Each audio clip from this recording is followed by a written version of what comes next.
Pega a sua Bíblia, vamos abrir no livro do 1 Samuel, capítulo de número 25.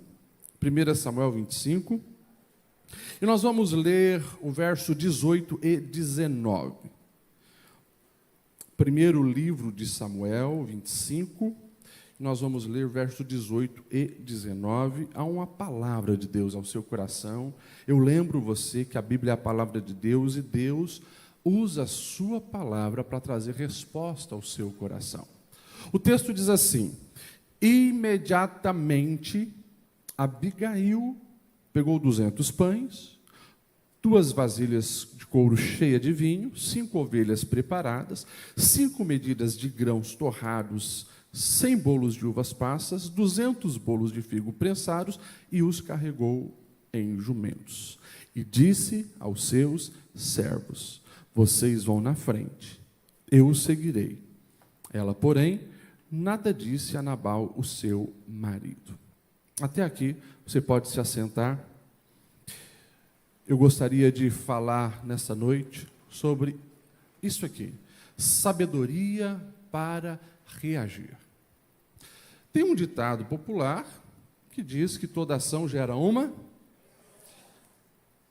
Toda ação gera uma. E se a ação que fizeram a você for uma ação desequilibrada, injusta, maldosa, como vai ser a sua reação? Pergunta para quem está do seu lado: como vai ser a sua reação?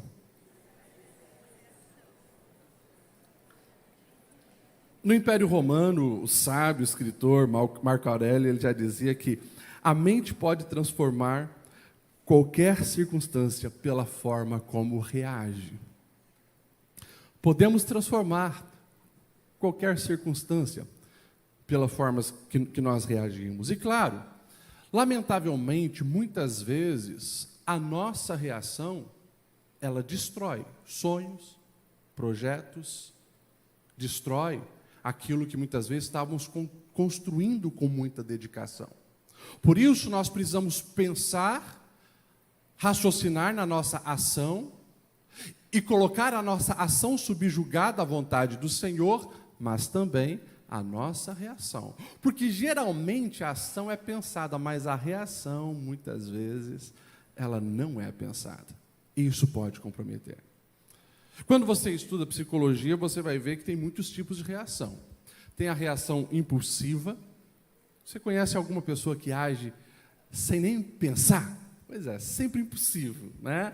Ela, quando viu, já fez. Depois ela para pensar nas consequências, né?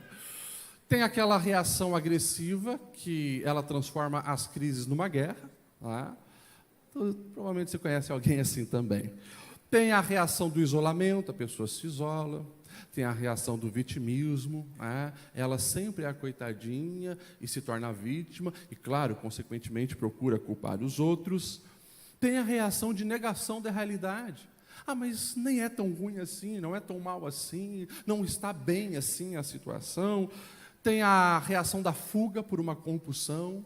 Uma pessoa que, como não sabe o que fazer, mergulha num vício, cai numa droga, numa bebida e assim por diante. Enfim, tem muitos tipos de reação. E nós precisamos buscar em Deus a sabedoria que vem do alto para que nós venhamos reagir da maneira correta e assim também viver bênçãos e promessas de Deus sobre a nossa vida. Deixa eu colocar você dentro dessa história, porque nós estamos diante da história, ou de uma das histórias, onde uma mulher extremamente sábia, ela consegue mudar toda uma realidade de guerra pela sua sabedoria. Eu considero Abigail uma das mulheres mais sábias de toda a história humana. E a Bíblia nos revela isso de uma maneira fantástica. Quem é essa tal de Abigail? Se você deixar a tua Bíblia aberta aí nesse capítulo, você vai ver que essa mulher era casada com um homem chamado Nabal. E tem algumas características sobre eles que a Bíblia vai dizer. Eles eram pessoas ricas, pessoas prósperas. O texto vai dizer que eles tinham 1000 cabras e 3.000 ovelhas. 1000 cabras e 3.000 ovelhas. Para aquela realidade, isso era um montante absurdo. Se hoje nós traduzíssemos o valor, né, das cabras, das ovelhas, para a nossa moeda do dia a dia, colocando em dólar, daria mais ou menos US$1 milhão. Sem falar na lã e sem falar no leite, sem falar naquilo que podia ser gerado, só o valor dos animais, em torno de US$1 milhão. Uma família rica, uma família próspera, tinham os seus empregados, viviam daquela maneira. Porém, nós temos características pessoais deles, Abigail e Nabal, que são muito opostas e muito distintas. Se você observar ali o verso 3, vai dizer que Abigail, ela era uma mulher, olha só, sensata e formosa. Em algumas versões vai dizer uma mulher inteligente e uma mulher bonita. Necessariamente nessa ordem, mulheres, tá? Porque a beleza interna vem antes da beleza externa. Glória a Deus por isso, mulheres. Essa era Abigail. Mulher sensata, mulher prudente, mulher inteligente, mas uma mulher também muito formosa. Porém, o texto vai nos dizer que esse camarada, chamado Nabal, ele era mau e rude. É interessante que até o nome dele, ele traz um radical de insensatez. Se você pegar o Salmo 14:1, que vai dizer, diz o insensato no seu coração, não a Deus, esse insensato é Nabal. Ou seja, o cara já não tem um nome legal, já tem o nome de ser insensato. E as atitudes dele, infelizmente, refletem a essência do seu nome. Esse cara é ignorante, esse cara é bruto, esse cara é ingrato, esse cara é maligno, esse cara é perverso, esse cara é tudo de ruim. E traz uma informação interessante no texto, porque diz que ele vem da linhagem de Calebe. Isso também já é um contrassenso. O camarada tem dinheiro, o camarada tem uma mulher maravilhosa, o camarada vem da genealogia de Calebe, aquele grande herói do povo de Israel, que lá ele e Josué foram os únicos que permaneceram quando os outros espias duvidaram da ação de Deus, mas não adiantou nada. O coração desse homem continuava mau e perverso. O texto vai dizer que, e se você continuar observando na história, esse homem, ele vai ter na sua história um momento com Davi. Davi, ele não é rei nesse período. Ele ainda não é rei. Davi, ele é sim um jovem famoso em todo Israel, famoso por ter matado Golias, famoso porque o próprio Samuel havia o ungido para ser rei. Mas ele, depois que mata Golias, e a gente sabe que as mulheres da cidade começavam até a cantar, né? Que Saul matou 1000, mas Davi matou 10 milhares, e Saul, que era o rei na época, fica com ciúme, e começa uma perseguição. Então nós estamos dentro desse período, naqueles 10 a 12 anos, que Davi ficou fugindo de Saul. Ou seja, Davi ficava um período aqui, um período ali, se escondeu numa caverna e lá ele conseguiu arrumar vários soldados para si. Então, esse é Davi, um fugitivo que comanda um grupo de homens que, se você for ver a história, esses homens também não eram homens de boa procedência. Muitos eram ladrões, muitos estavam em dívida, e como tinham que sair fugidos, se encontraram com Davi na caverna, mas lá Davi liderou esses homens e mudou muito a história desses homens. Enfim, para você entender o contexto. Os rebanhos de Nabal, certo momento, eles não tinham guardas que protegessem. E sabe o que aconteceu? Os 600 homens que andavam com Davi falaram, nós vamos proteger o teu rebanho. E protegeram. Um dos servos de Nabal depois vai dizer que os soldados de Davi eram como muros ao redor dos rebanhos. Protegia para lá, protegia para cá. Naquela época havia muito roubo de ovelha, roubo de cabra e assim por diante. Passado algum tempo, a festa da tosquia chegou, ou seja, o tempo de tosquear os animais. Naquela época eles faziam uma grande festa.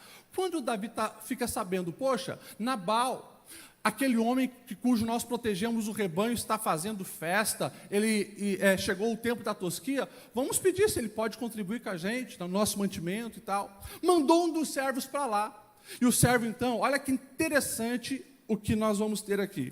O servo vai chegar para Nabal dizendo,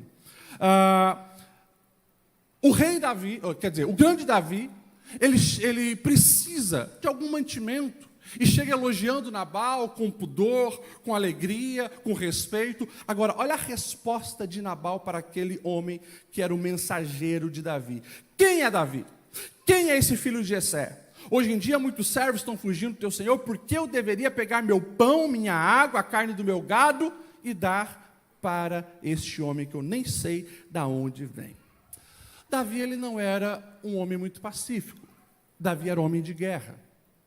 E quando esse recado chega a Davi, falando da reação de Nabal, com a sua brutalidade, com a sua grosseria, com a sua falta de gratidão, o texto vai dizer que Davi pega 400 dos seus soldados e diz: nós vamos lá, vamos matar Nabal, e todos os homens que trabalham com ele nós vamos matar.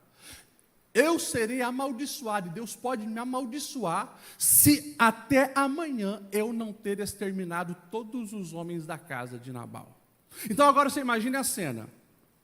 Aquele homem chamado Nabal foi extremamente grosso, perverso, e Davi está vindo com 400 soldados para matá-lo. É nesse interim que vai surgir essa mulher sábia, essa mulher inteligente, essa mulher preciosa, com o texto que nós lemos. O texto vai dizer que Abigail, ela então manda agora preparar alimentos e vai ao encontro de Davi, antes que Davi chegue com o seu exército para matar. E eu quero ler alguns versículos para você, para que você possa também aprender com essa mulher a reagir com sabedoria, para que você não venha gerar ainda mais crise no problema que você enfrenta, para que você não venha perder coisas importantes que Deus tem para você por uma reação que não deveria acontecer. Vamos lá. Primeira característica que nós vamos ver claramente aqui, nesta mulher, é a humildade dela. Se você observar o texto de 1 Samuel 25, verso 20 e 22, o texto vai dizer assim: enquanto ela ia montando no jumento encoberto pela montanha, Davi e seus soldados estavam descendo na sua direção. E Davi já tinha dito: de nada adiantou proteger os rebanhos daquele homem, ele me pagou o bem com o mal, então nós vamos matá-lo. Essa mulher, o verso 23 e 24, quando Abigail viu Davi, desceu depressa do seu jumento, se prostrou perante Davi com o rosto em terra, caiu aos seus pés e disse: meu senhor, a culpa é minha, por favor, permita que a sua serva te fale, ouve o que ela tem a dizer. Essa mulher, primeiro, ela age com humildade ao ouvir um servo que comunicou a ela: olha, aconteceu isso e Davi está vindo com seus soldados. Ouviu o servo, mas quando ela chega diante daquele homem que está indo para destruir a sua casa, ela chega diante de Davi, que nesse momento é inimigo, querendo matar o seu marido e todos que estão na sua casa, ela chega com humildade. Se você prestar atenção, quem colocava o rosto em terra eram os escravos diante de uma autoridade. Ela não tem problema em se esvaziar da sua riqueza, em se esvaziar da sua condição de também ser uma patroa diante daqueles empregados. Ela se humilha para conseguir manter a paz. Nós precisamos entender que a humildade vê as consequências que o orgulho não enxerga. Eu vou repetir isso para você entender. A humildade nos capacita a ver as consequências que o orgulho não nos revela. Muitas pessoas destroem a sua própria casa pelo orgulho. Não conseguem agir nem reagir com humildade. Essa cena de colocar o rosto em terra, jamais para alguns que inclusive se dizem cristão, sendo que o próprio Jesus o tempo todo nos incentiva e nos ensina a agirmos com humildade. Por exemplo, se você ler Mateus 11, 28, você vai ver Jesus dizendo assim: tomem sobre vocês o meu jugo e aprendam de mim, porque eu sou manso e humilde de coração. Se você vê Paulo escrevendo sobre Jesus em Filipenses 2, vai ouvir Paulo dizendo: seja a atitude de vocês a mesma de Cristo, que embora sendo Deus, não considerou que o ser igual a Deus era algo que devia se apegar, mas se esvaziou a si mesmo, vindo a ser servo, tornando-se semelhante a homens. Eu preciso, com a graça de Deus, e com a certeza que Deus me trouxe aqui para deixar um recado ao seu coração, não esqueça disso. Para você evitar tragédias na sua vida, aprenda a ser humilde. Aos olhos humanos, às vezes isso é perca. Aos olhos humanos, isso pode ser humilhação. Aos olhos humanos, pode ser que alguém diga que você é fraco. Agora, a palavra de Deus vai dizer que o Senhor, Ele exalta os humildes. Todo aquele que se humilha perante o Senhor, Ele exalta. Então, que você possa olhar para essa mulher e entender que a humildade faz toda a diferença. E eu oro para que a humildade jamais se afaste da sua vida. Independente do seu status, independente do nível que você chegar, independente do desafio que você enfrenta na sua casa, do desafio que você enfrenta no seu trabalho. Talvez você, assim como Abigail, ladeia na vida alguém bruto, alguém ignorante, alguém azedo, alguém amargo, alguém cheio de mágoa, alguém cheio de rancor. Pode ser que sim.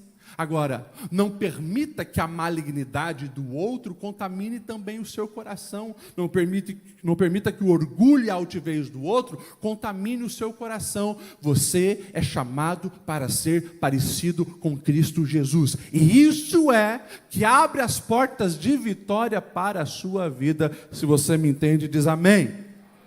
Glória a Deus. Nós vamos ver também essa mulher agindo não apenas com humildade, mas com discernimento.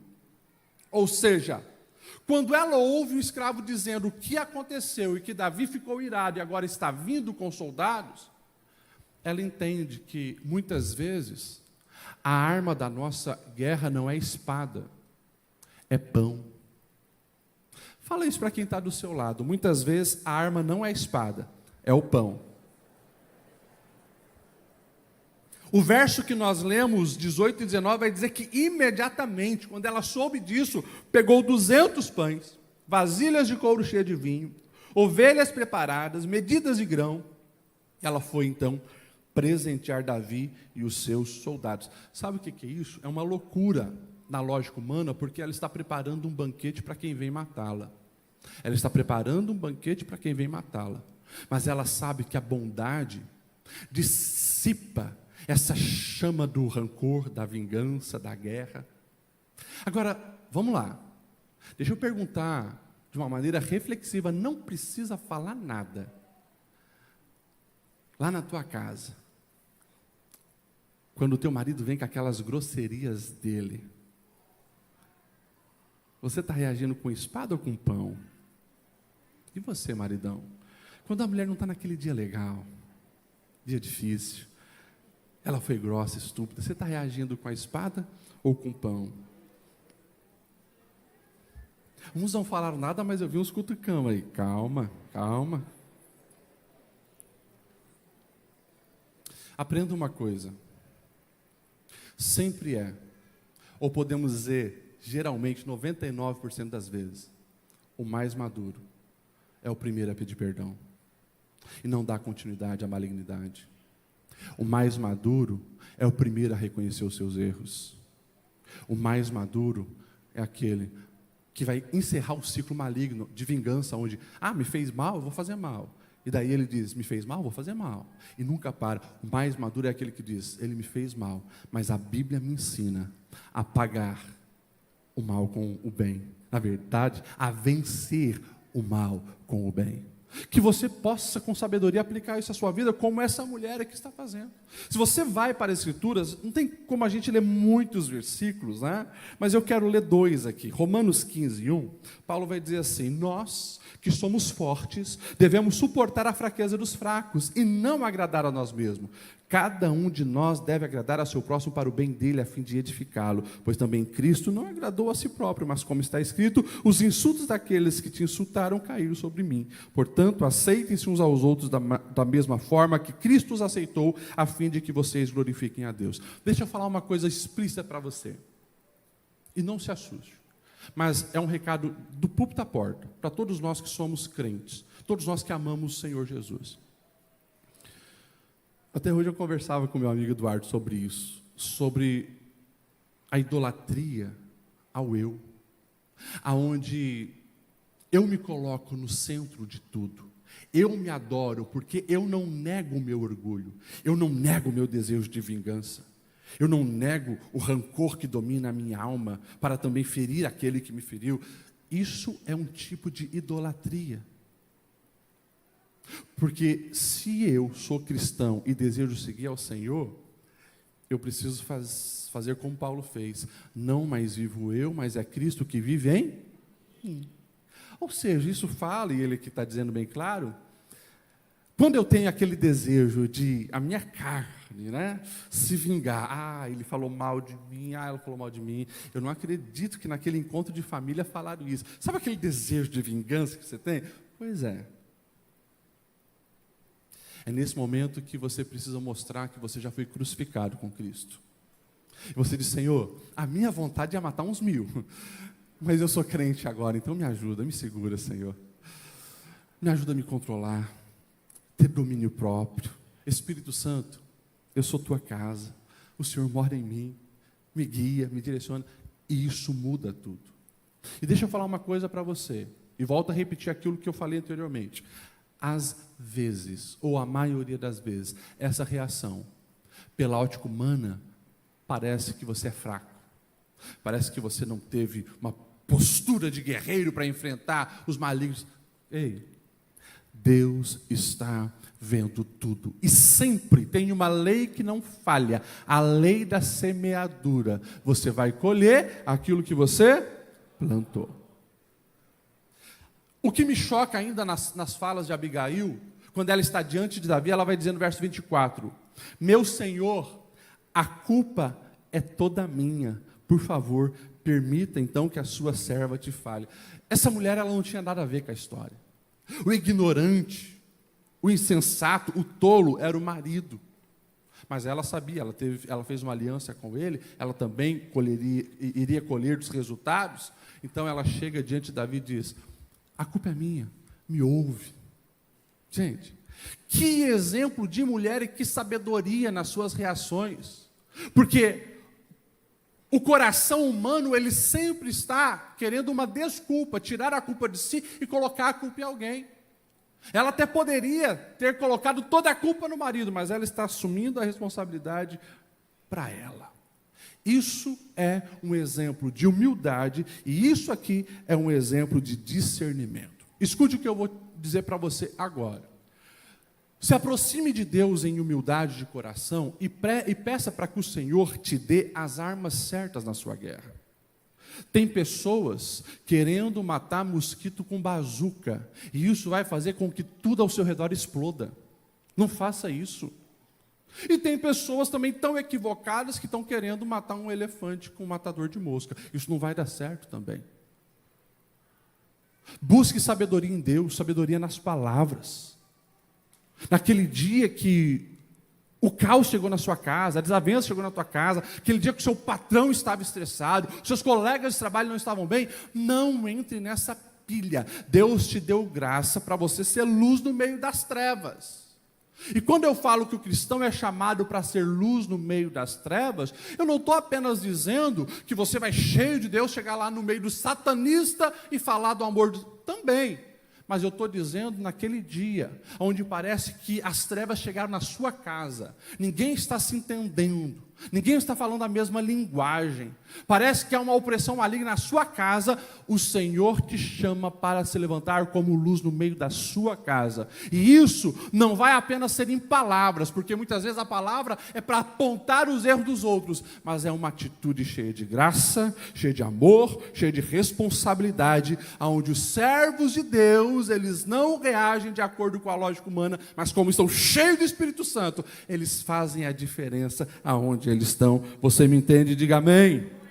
Glória a Deus. E por fim, como não tem muito tempo para a gente falar hoje, se aprofundar nesse estudo, eu gostaria que você também aprendesse com essa mulher na sabedoria de uma visão de futuro que ela tem. Essa mulher, ela faz uma leitura plena e completa da realidade que ela está inserida. O verso 28, ela está dizendo assim: esquece, eu te suplico, a ofensa de tua serva, pois o Senhor certamente fará um reino duradouro para ti, que travas os combates do Senhor. Olha só como essa mulher é totalmente diferente do marido. O marido sabe que Davi foi ungido e venceu Golias, mas ele zomba de Davi, e dizendo, agora qualquer fugitivo está aparecendo aí. Essa mulher, ela tem uma certeza. Não foi homem que declarou que Davi seria rei. Ela, mesmo Davi sendo um fugitivo nessa época, ela está dizendo, eu sei que o Senhor te dará um trono. Olha como ela enxerga a realidade muito à frente dos fatos momentâneos. O marido parece agir com interesse, porque enquanto Davi protegia os seus rebanhos, tudo bem, depois descartou. Agora essa mulher, ela acredita que há uma bênção, uma unção sobre Davi. E é lindo quando Davi, agora que Davi também, como eu falei, sangue quente, ele ia para matar mesmo, mas quando ele se encontra com essa figura cheia de graça, aquele que havia sido ungido, ele, digamos assim, ele leva uma surra de exemplo moral e de valores com essa mulher. E o texto vai dizer que Davi olha para ela e diz, olha, quando que o Senhor te abençoe. Davi vai abençoar essa mulher que agora se humilhou na presença de Davi, acalmou o coração dele. Agora Davi, então, ele está reconhecendo, e ele vai dizer assim, o meu coração estava cheio de ira para derramar sangue, mas agora tudo mudou. E a reação então dele agora é abaixar a espada, recebe aquele alimento. E o texto vai nos dizer que na sabedoria dessa mulher, é até engraçado isso, mas o verso 30, ela vai dizer assim para Davi, e quando o Senhor tiver te abençoado, lembra da tua serva. Essa mulher, ela consegue enxergar o futuro de uma maneira extraordinária, e ela lembra Davi, do propósito dele. Davi, Deus não te chamou para você sair derramando sangue, e manifestando uma vingança cheia de ira. Há um propósito maior de Deus sobre a sua vida. Ei, muitas vezes você entrou nesse lugar aqui, consagrando a sua família, consagrando o seu lar, abençoando o seu trabalho, abençoando os seus projetos, inclusive hoje nós oramos sobre o nosso trabalho aqui. Agora, corremos o risco de nos dias maus, cheio de ira, fazermos como Davi. Davi foi chamado para edificar Israel, agora ele está querendo fazer uma chacina em famílias de Israel. Loucura, mas é isso que a ira faz, o rancor faz, a mágoa faz, até que essa mulher cheia de graça lembra, há um propósito maior, que vai muito além dessa fase de ira que você está vivendo. Você que é pai e mãe cheia de Deus, escute o que eu vou te dizer. Na sua casa, vai ter momentos assim. Quem é pai de adolescente mesmo, eu agora sou pai de adolescente, a gente vê que os desafios são enormes. A gente vê quanto o nosso adversário ataca para tentar tirar dos nossos filhos os propósitos de Deus. Agora lembra disso, você está lá para lembrar quem eles são em Deus. E nos momentos de ira que você possa usar essa arma para aplacar os ânimos. Deus tem um projeto na sua vida, meu filho. Deus tem um projeto na tua vida, minha filha. Deus tem um projeto na tua vida, meu marido. Eu lembro, minha esposa, o que Deus falou a teu respeito. Isso coloca por terra todas as hostes infernais que estavam agindo naquele ambiente. É isso que essa mulher faz. Ela lembra Davi que ele era ungido de Deus para governar. Qual o fim dessa história? O fim dessa história é que quando Abigail volta para casa agora, com muito êxito, porque ela conseguiu aplacar os ânimos daquele exército, o exército então pega aquele mantimento e sai. Ela volta para casa, ela encontra lá o seu marido, o texto diz que o marido dela estava fazendo uma festança, enchendo a cara, estava tão bêbado que ela nem ousa conversar com ele. Passada a ressaca no outro dia, o texto diz que ela vai conversar com ele, e ela conta nos detalhes o que ia acontecer com Nabal e com os homens da casa dela. E o texto vai dizer que quando aquele homem recebe aquela informação, ele entra em choque. E ele fica paralisado. 10 dias, aquele homem não consegue reagir. 10 dias aquele homem está travado, 10 dias ele está em choque. E o texto vai dizer, não é o pastor Lediel que está dizendo, o texto vai dizer: o Senhor, depois de 10 dias, feriu Nabal e ele morreu.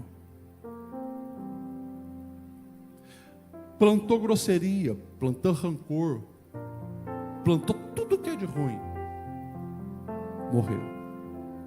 E Abigail, pastor Lediel? Abigail tinha falado: quando Deus te abençoar, lembra da tua serva. Eu não sei se Davi interpretou aquilo como uma cantada ou não, não sei. Mas quando Davi soube que aquela sábia e bela mulher estava viúva, o texto vai dizer que Davi então mandou uma mensagem dizendo: tragam essa mulher a mim. E o texto diz que ela se levantou, inclinou-se o rosto em terra e disse: aqui está a sua serva, pronta para servi-lo, lavar os pés dos seus servos. Abigail montou um jumento, acompanhada por 5 servas, foi com Davi e tornou-se sua esposa. Lá na frente, 1 Crônicas 3, você vai ver que Davi teve um filho com Abigail. E o nome que ela dá a esse filho: Daniel. Daniel significa Deus é meu juiz. Deus é meu juiz. O que eu contei sobre a história dessa mulher é só um fragmento da vida dela. A minha imaginação faz supor que essa era uma mulher muito sofrida. Essa mulher deve ter passado por maus bocados na mão do seu ex-marido Nabal. Agora, em momento nenhum, como eu disse, a maldade dele, ela permitiu que entrasse no coração dela. Ela foi firme, fiel, estabeleceu valores para seguir, honrou a Deus em tudo, agiu com humildade e discernimento. Agora, ela está casada com um homem que vai ser o rei de Israel. Ela é abençoada com um filho, e esse filho todo dia, quando ela olha para ele, ela lembra: Deus é o meu juiz. É Ele quem peleja as minhas guerras, é Ele quem vai na frente das minhas causas, é Ele quem me dá a vitória, é Ele quem me faz prosperar. Vamos se colocar em pé? Eu sei que é uma mensagem bem reflexiva, mas eu queria que você entendesse. Nabal reagiu de um jeito, o fim dele foi vergonhoso. Abigail reagiu com sabedoria e Deus a abençoou. Quando Deus colocou essa palavra no meu coração hoje, é porque tem pessoas aqui. Escute isso que eu vou te dizer. Tem pessoas nesta noite aqui que estão prestes a viver tragédias na sua vida e na sua história, se não houver um arrependimento e um posicionamento para receber a sabedoria que vem do alto. Não é a sua força, mas é aquilo que você recebe de Deus para viver o extraordinário. Eu vou orar por todos, mas eu gostaria de orar por você, que sabe que eu estou falando contigo nessa noite. Sai do seu lugar, vem aqui na frente, nós vamos orar juntos. Eu quero abençoar a sua vida. Você que precisa de um posicionamento diante de Deus para receber essa sabedoria que só Ele pode te dar, para não ser movido por impulsos. Eu queria que você viesse aqui na frente. Deus está quebrando ciladas, arapucas diabólicas contra algumas vidas nessa noite, porque você entendeu o recado de Deus ao seu coração. Pastor Lediel, o que seria essa tragédia? Essa tragédia seria você dar um basta nesse casamento, sendo que há possibilidade em Deus de mudar. Seria você aceitar um rótulo negativo sobre a tua vida quando Deus tem uma outra história para você. Pode chegar mais à frente, quero vocês aqui, sem medo, sem vergonha. Na verdade, todos nós precisamos desse posicionamento. Você que entrou aqui aceitando esse rótulo negativo, de que você é desse jeito, e deixa eu falar uma coisa que o Espírito Santo me orienta. Muitas vezes o nosso adversário ele ataca de maneiras diferentes, homens e mulheres.